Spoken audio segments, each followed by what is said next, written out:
السلام علیکم ورحمۃ اللہ وبرکاتہ۔ بسم اللہ الرحمن الرحیم۔ الحمد للہ رب العالمین، والصلاة والسلام علی سیدنا و مولانا محمد وعلی آلہ واصحابہ اجمعین ومن تبعہم بإحسان الی یوم الدین۔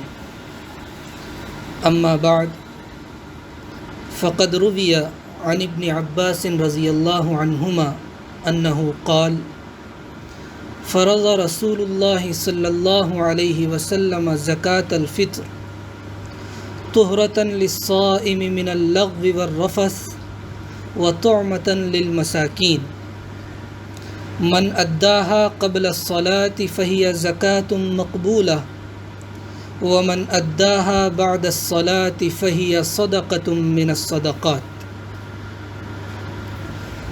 قابل احترام بھائیوں اور بہنوں، رمضان کے بابرکت مہینے سے متعلق جو احکام ہیں ان میں سے ایک اہم حکم صدقہ فطر کا بھی ہے۔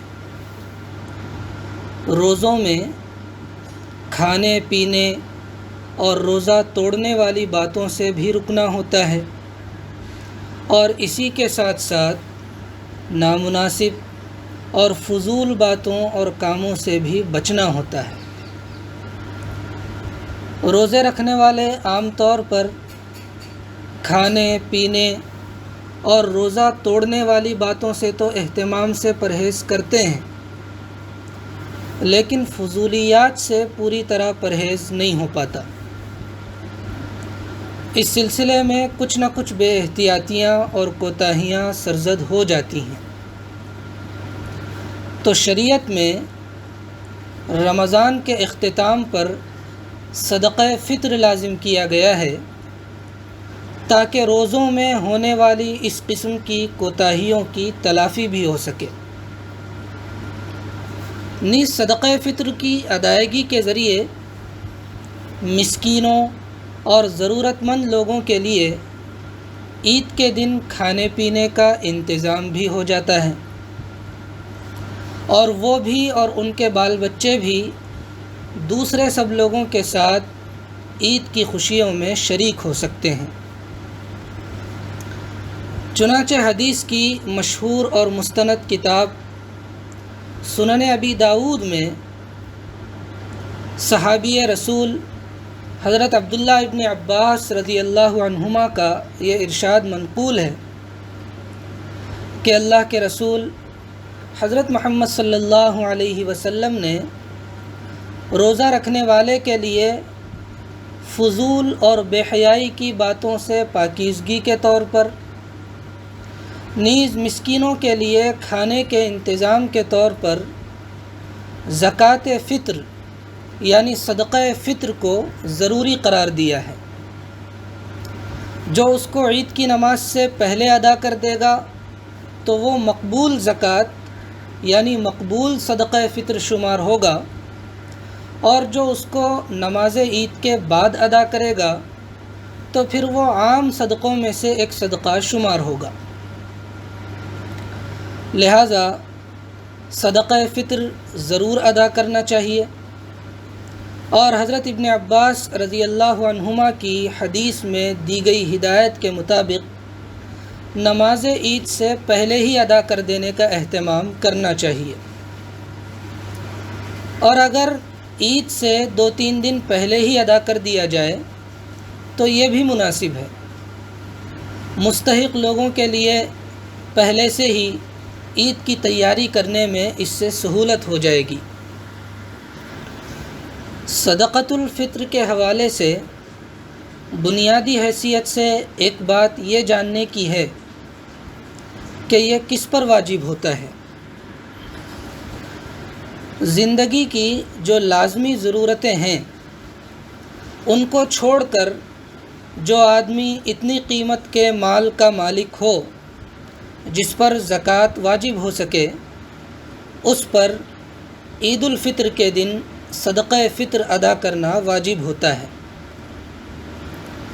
البتہ صدقہ فطر کے واجب ہونے میں اور زکوٰۃ کے واجب ہونے میں تھوڑا سا فرق ہے۔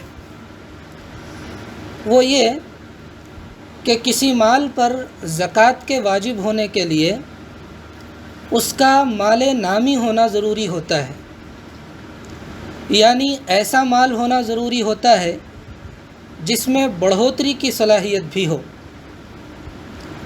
چاہے وہ صلاحیت اس مال کی اپنی خلقت کے اعتبار سے ہو جیسے سونا اور چاندی، یا پھر فعلی اعتبار سے ہو جیسے تجارت کا مال اور مویشی وغیرہ۔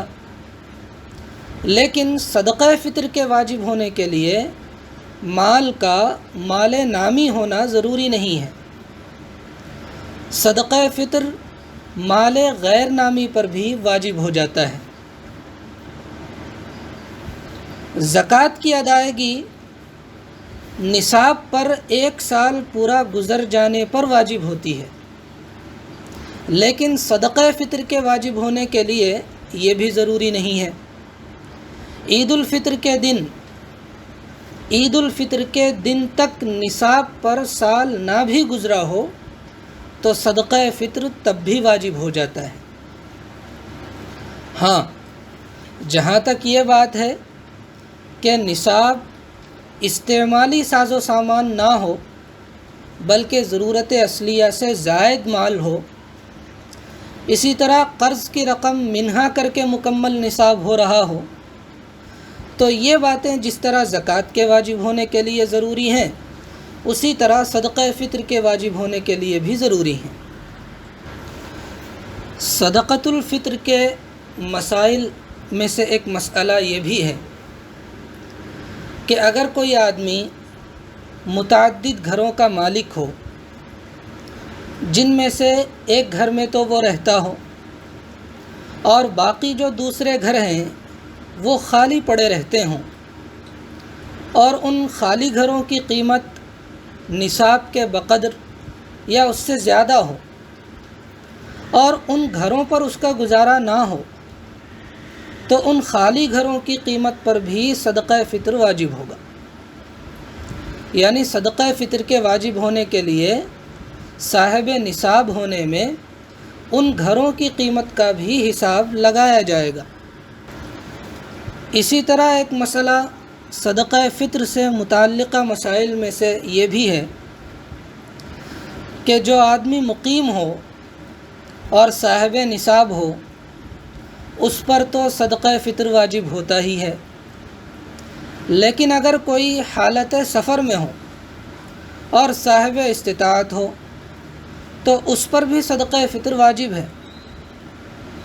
عید الفطر کے دن وہ سفر کی حالت میں جس جگہ پر ہو، صدقہ فطر کے سلسلے میں وہ وہاں کی قیمتیں دیکھ کر صدقہ فطر ادا کرے۔ اللہ تعالی ہمیں اہتمام سے صدقۃ الفطر ادا کرنے کی توفیق عطا فرمائے، آمین۔ وآخر دعوانا ان الحمد للہ رب العالمین۔